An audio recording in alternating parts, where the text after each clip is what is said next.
Dr. Hafiz Shubambi joins us this morning to explain that picture that just came on. How you have to put money on. Oh, we'll call it, what did we call that? Well, thanks for joining us this morning. Thank you very much. First of all, let me ask you, why did we call that particular ram Wuda back in the day? Well, I grew up to make that. Wuda? Yes. Okay. I grew up to meet it called and coined as that.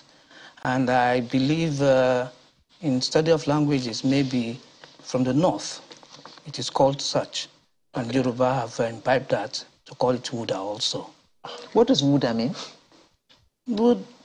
Wood in Arabic is something that brings love. What do you wood? That brings love? Yeah. Oh. Oh, come on. This is... I don't even know where to begin with that. I don't know where to begin with that. Anyway, thanks for joining us this morning, Doc. Thank you.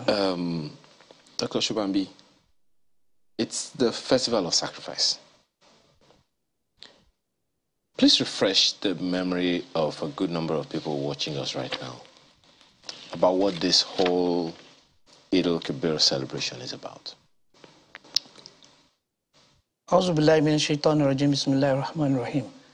It is a known fact that Eid-El Kabir or Eid-El Adha started from our father Hazrat Ibrahim alayhi salatu wasalam, and Ibrahim and Ismail, his son.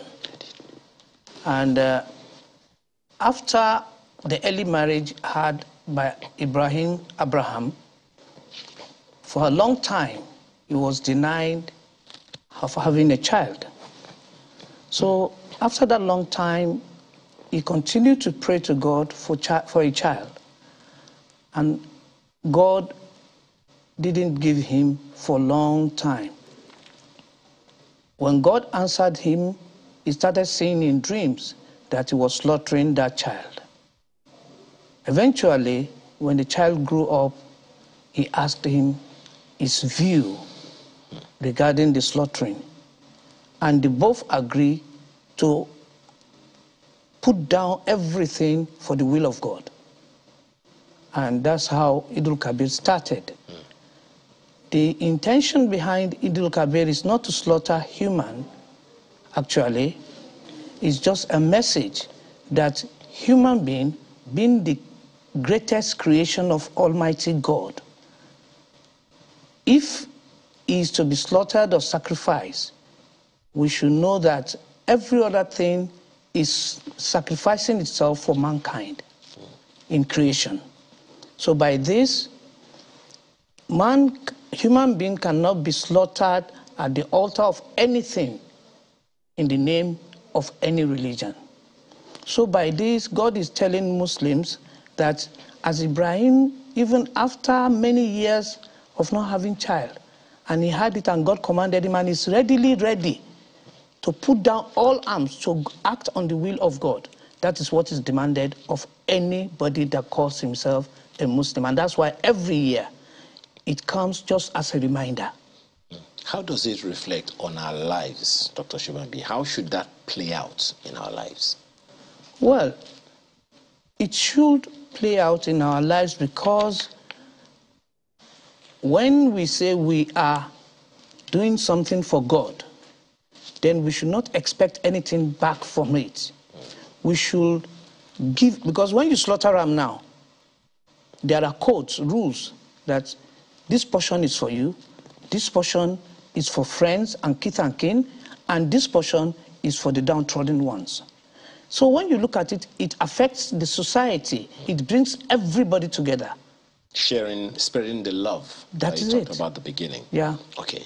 But it's a lesson, right? Once a year lesson that's supposed to play out the rest of our lives. The rest of our lives, yeah. So how should we, I'm asking, because it even looks pedestrian to ask, but how should we play it out the rest of the year after the celebration?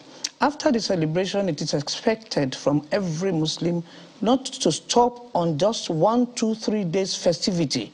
Rather, one should continue to give out to those classes of the, or such strata of the society as it is mentioned while you are doing your festival of Eid-El.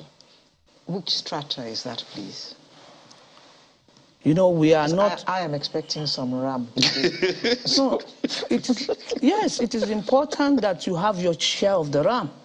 Because if we say that we are spreading love, then it does not remain on the confines being a Muslim or non-Muslim.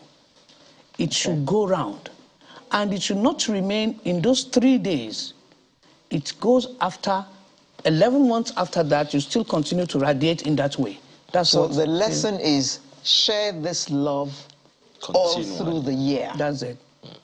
So, how would you say, what would you then say to how that love is played out in our country, among, let me just, in our communities, because country is quite, wide, in our various communities?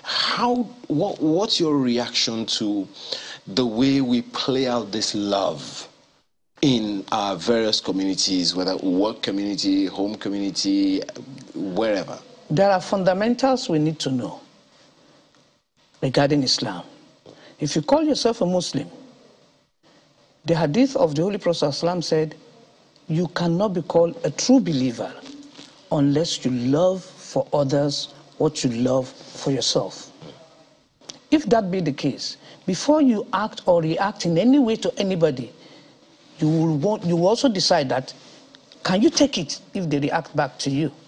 So the same thing is when you give out in the name of God. First of all, don't expect that in return the person you have given is the one to now give you back. No. Give it solely in the name of God, and God will compensate you for that, reward you for that. And when you are a Muslim, it doesn't mean that you will now say, it is only Muslim I have to give. No.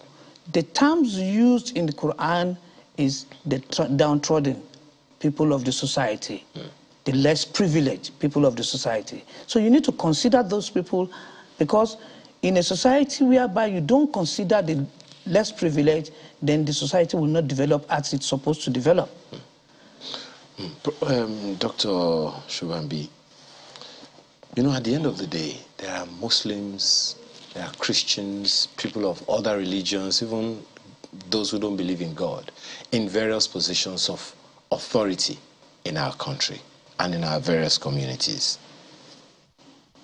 Would you say that for those who are religious, we have failed to express love, the love of God, the way God wants us to do it? That is the actual fact. The third principle of Islamic tenets is zakat. Zakat is what you give out, the alms. Now, if Muslims actually in this country pay their alms and they disburse it as it is explained in the Holy Quran, I don't think poor people will remain on the street. We have wealthy people, they call themselves Muslims.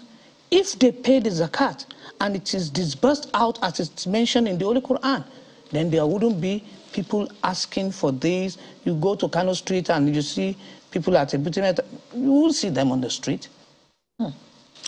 So in essence, we have not discharged our religious responsibility as we ought to do it. Doctor, I find that... You've been calling me doctor. I'm not a doctorate in this.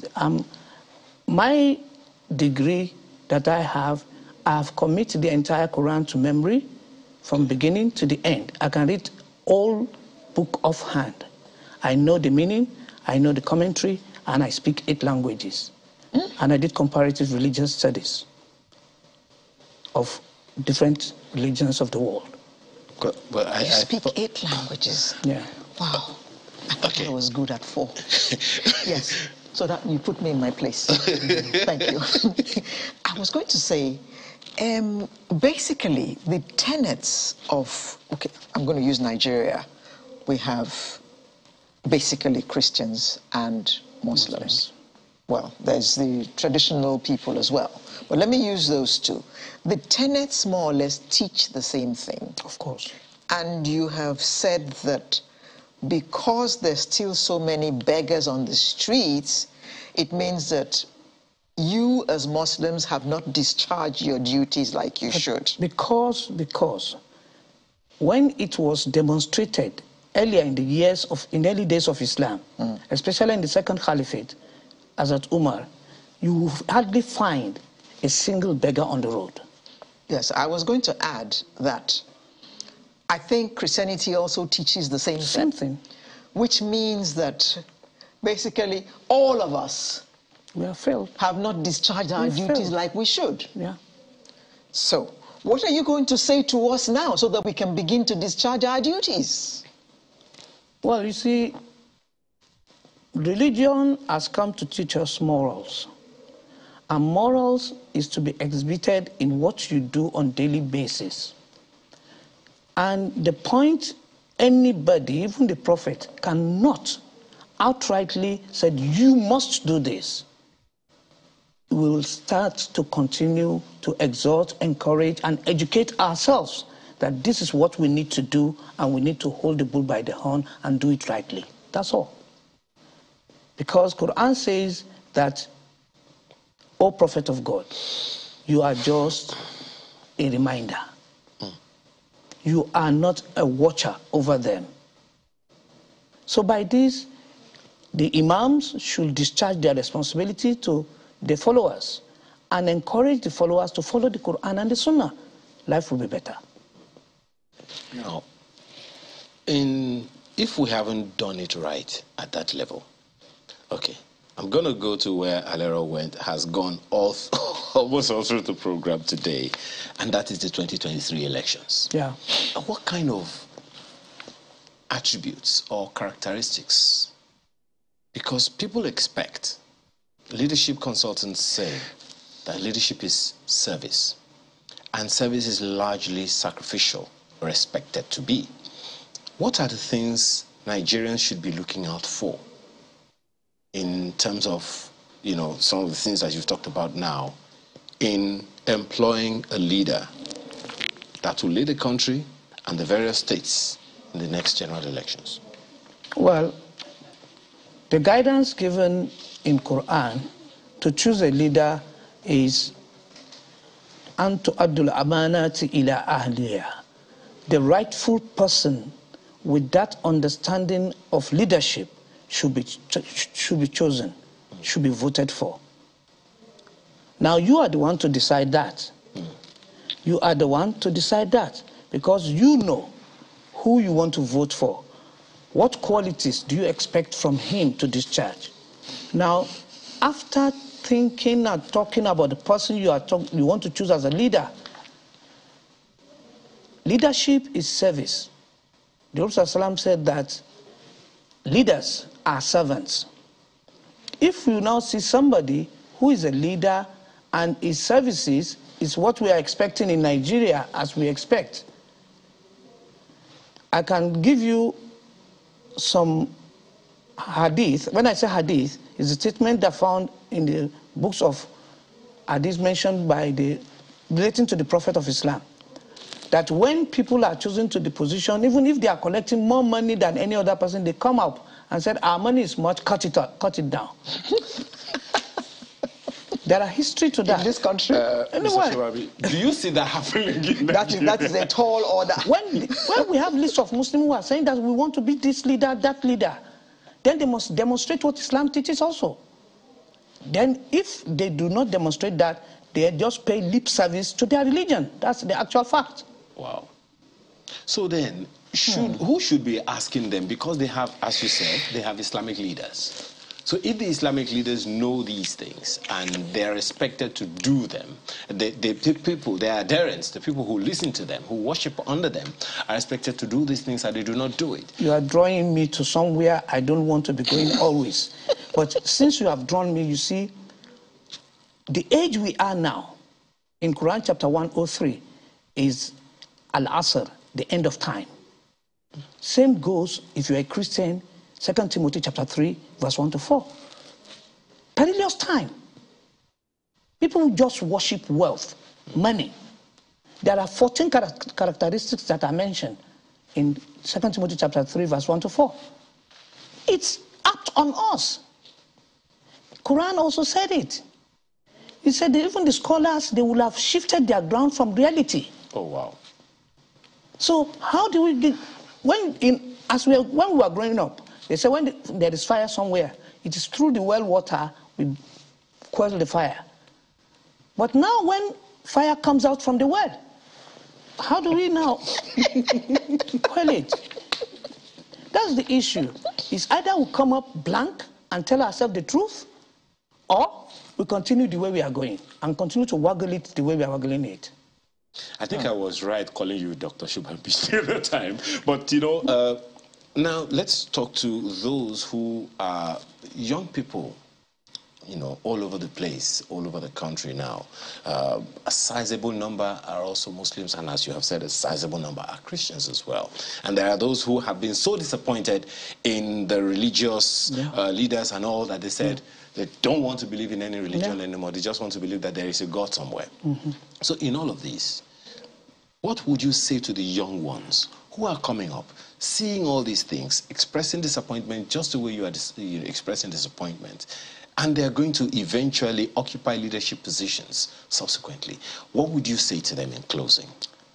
What I will give to them is, don't relent. Don't be grieved. Don't lose hope. You shall triumph if you are true to yourself and you are dealing appropriately. What is the consequence if they don't? The consequence is we are going to lose out. Because if we don't do it, God will wipe us and bring another people. Wow. You need to be nice. We shall see the end of the world. The end of the world. You know the Big Bang theory. That's how it started. And then the wrapping up is also happening. What they call the rapture. At the rapture, the wrapping up, you see the Big Bang is the first thrust. That's how everything, it's a flicker, it started. And then we started seeing everything. But a day is coming when it's going to be wrapped up like a file. And everything will... Now, close with this. I don't even know where you're going, Doctor. Close with this. This element of love among young people, how should it be communicated? How should it be practiced as they grow older? You have mentioned 3 classes of young people that we are living together in this, and they are going to occupy tomorrow positions. John 13 verse 13 says, you call me Master and the Lord, so I am. When I, who is your master, worship your feet, why can't you wash the feet of one another? Bam, as they say. Well, Doctor. I, the boss, worship your feet. Why don't you worship the feet? Wash each other's feet. Okay. Shubhambi, thank you so much It's a pleasure. for this education today. It's a pleasure. Very, very humbling, I must say. Deep. Very, very, very deep. Thank you very much. As Alero usually says, it's the home stretch next, and it's coming up with the artist of the week. Who is he, she, or shim? He's a he. Oh, now you know. Okay, we'll be back.